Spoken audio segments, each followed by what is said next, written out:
So the first thing you have to understand is, how does debate work?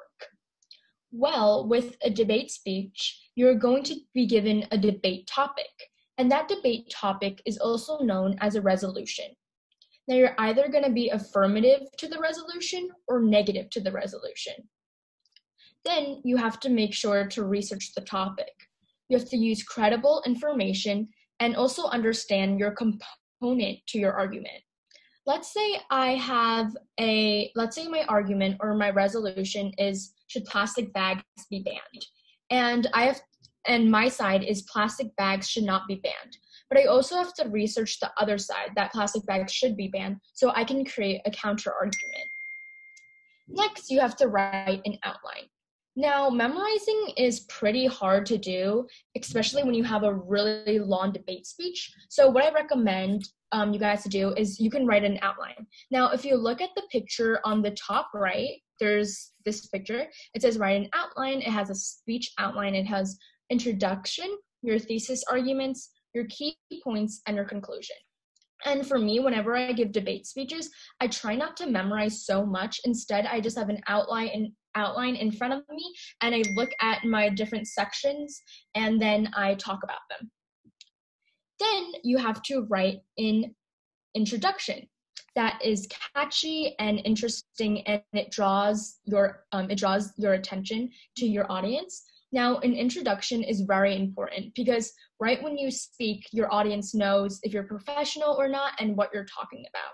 So whenever I give an introduction, I just say, "Good morning, ladies and gentlemen. My name is Rosanna, and I believe plastic bags should be banned." Now, that's a pretty simple introduction, but it actually just draws the audience's attention, and it's a great way to begin your speech. Next, you have to outline where you stand very clearly for your body paragraphs. So, does anybody know what a body paragraph is?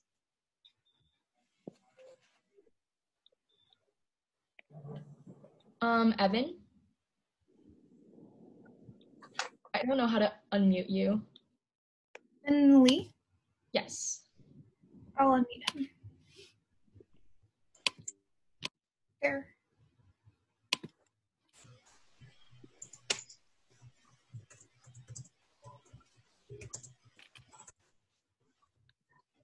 He's been unmuted, so. Oh, okay.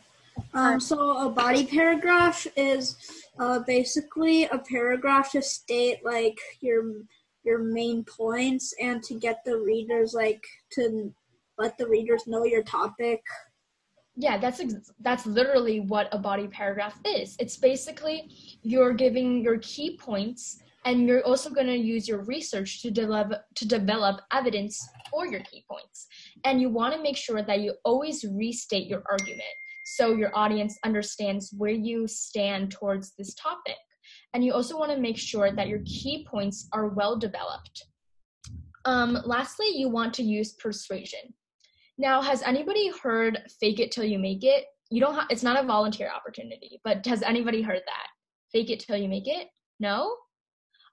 Okay, well, I remember in middle school, in my Spanish class, actually, my teachers were like, fake it till you make it in Spanish class. I had no idea what it was, but they were like, try to come up with something. And that's what I tell all my public speakers. You want to make sure that you're confident. Even if you don't have the best content, it's okay. You also want to make sure that you're confident and you are prepared for your speech. So 50% of public speaking is actually confidence and how you actually speak your speech. So you want to make sure that you have a smile on and you're prepared for your speech. And lastly, you want to have a strong conclusion. Now, there are 3 ways you can end your